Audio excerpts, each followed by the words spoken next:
Berglind til hamingju, þetta ertu ekki í 7. heimni ef svo má segja? Ég held ég bara ekki alveg búin að fatta þetta sko, en jú, ég er ótrúlega stolt og glöð með þetta, bara geggjað. Og svona mikil stemning í þessu og svona ákveðni. Við vorum alveg 100% ákveðnir í að klára hann leik og þú veist, við vorum svona nokkurn veginn komin með okkur leiðin sem vorum komin með þetta í hálfleik.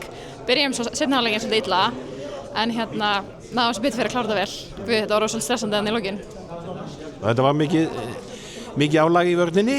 Þú spilar náttúrulega meiri hlutan af leiknum í vörn og mikil átök, þungar konur og þið mótið 7 og 6. Já, 7 og 6 er allan leikinn sem maður kannski ekki vanur að spila móti.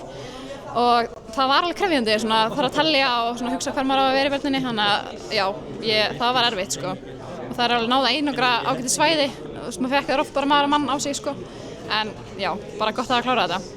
En það var náttúrulega aðalatriðið og svo náttúrulega ógleymanleg kannski stund hérna aðeins í lokin. Já, svo gaman að fagna líka með Íslendingunum í stúkunni og maður fekk bara gæsa og sjá alla þarna og þetta er bara frábært.